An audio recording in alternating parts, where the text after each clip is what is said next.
বছরে আমি একদম শেষ হয়ে গেছি। আল্লাহুম্মা আমিন। লা ইলাহা ইল্লা আনতা সুবহানাকা ইন্নী কুনতু মিনাজ জালিমিন। এই মোনাজাতটা বসে করবেন, বসেন। মোনাজাতের পরে আমার জেলখানায় লিখিত বই আছে, ওই যে সাদা গাড়ি আছে, ওখান থেকে নিয়ে নিজের বউকে মেয়েকে উপহার দেবেন। লা হাওলা ওয়ালা কুওয়াতা ইল্লা বিল্লাহিল আলিয়্যিল আযীম। রব্বুল আলামিন কোরআনের তাফসীর যতটুকু বুঝি আমি চেষ্টা করছিলাম বোঝানোর। দিনাজপুরের শীতাবগঞ্জের মানুষগুলো চাতক পাখির মতো শুনছিল।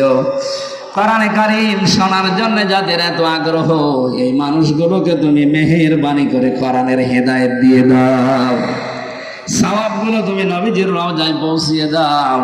এ বিশাল আয়োজনে যারা আশ্রম দিয়েছে এই মাদ্রাসার পক্ষ থেকে, এলাকার যুবক, এলাকার মানুষেরা যারা এগিয়ে এসেছে, আল্লাহ কোরআনের ইজ্জতে তাদেরকে ওসমানের সাথে কবুল করে নাও।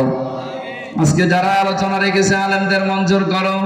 সম্মানিত মা বোনেরা পর্দার আড়ায় বসে আছে, এদেরকে ফাতিমার মতো, খাদিজার মতো, উম্মে কুলসুমের মতো বানিয়ে দাও রব্বুল আলামিন। আমাদের স্ত্রী সন্তান যেগুলো দিয়েছো এমন ভাবে তৈরি করে দাও, রব্বানা হাব লানা মিন আজওয়াজিনা ওয়া যুররিয়াতিনা কুররাতা আ'য়ুনিন ওয়াজআলনা লিল মুত্তাকিনা ইমামা। এদের দেখলে যা আমাদের চক্ষু জুড়িয়ে যায়, হৃদয়টা শীতল হয়ে যায়, এমন কোন সন্তান স্ত্রী আমাদেরকে দিও না যাদেরকে দেখলেই আমাদের রাগ হয়ে যায়। তোমার দিনের পথে যারা বাধা হয়ে দাঁড়ায়, এরকম স্ত্রী সন্তান থেকে আমাদেরকে রক্ষা করো আল্লাহ। বড় আশা নিয়ে মুসাফির অবস্থায় হাত তুলেছি। আজকের প্রধান অতিথি আলতাফ ভাইকে কবুল করে নাও। সভাপতি একজন আলেম মানুষ আমিনুল হককে কবুল করো আল্লাহ তাআলা। যত আলেম এখানে বসে আছে, মাওলানা হারুনুর রশিদ, মাওলানা হোসেন আহমেদ, হাফেজ শাহিনুর রহমান সহ, হাফেজ আবু বকর সিদ্দিক সহ, তানভীর ভাই সহ যত মানুষ আমরা হাত তুলেছি, আমাদের হাতগুলো দরবারে এলাহিতে কবুল করে নাও। যাই শুনলাম আজকে থেকে আমি সহ প্রত্যেকের জীবনে সেট করে দাও। এলাকায় মাটির নিচে যারা ঘুমিয়ে আছে, কবরগুলো জান্নাত বানিয়ে দাও।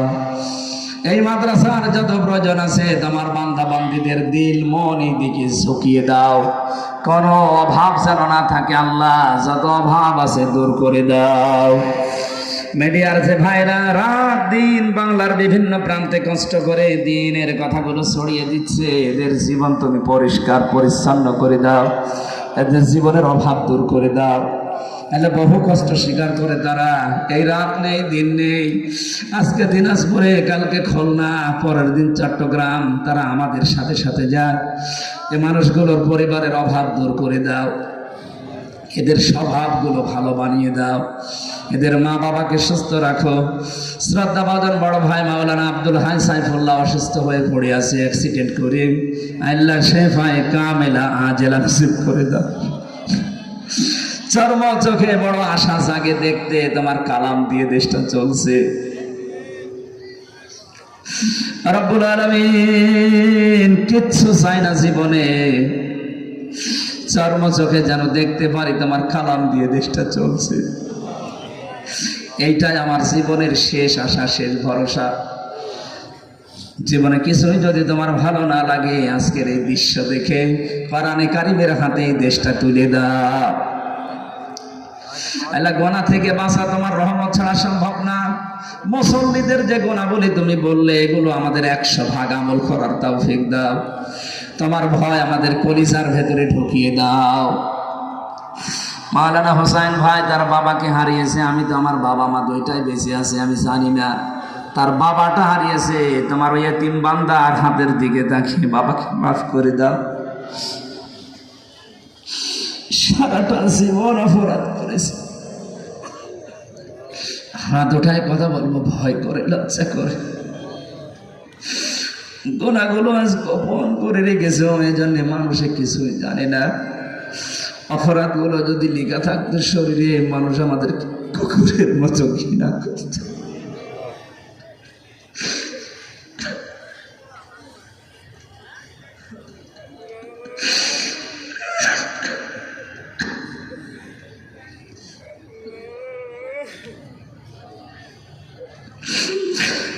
জাহান্নামের যে বর্ণনা পড়েছি 1 সেকেন্ড সহ্য করা সম্ভব না।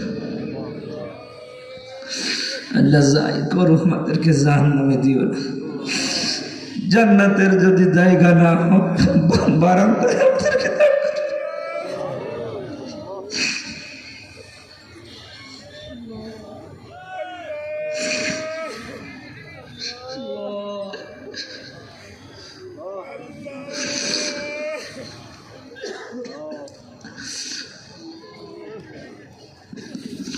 রব্বুল আলামিন বড় ভয় লাগে।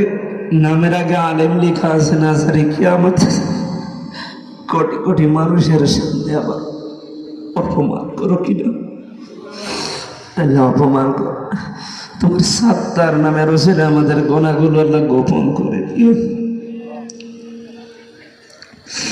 কখন কার কাছে আজরাইল আসে জানি না, যখনই আসবে যেন একটা বার হলেও পড়তে পারি লা ইলাহা ইল্লাল্লাহ মুহাম্মাদুর রাসূলুল্লাহ। আসসালামু আলাইকুম। এই মাদ্রাসায় টাকা পয়সা যারা দিতে চান, গামছা দিয়েছে ওনারা, ওই জায়গা মতো দিয়ে যাবেন যারা নিয়ে এসেছিলেন।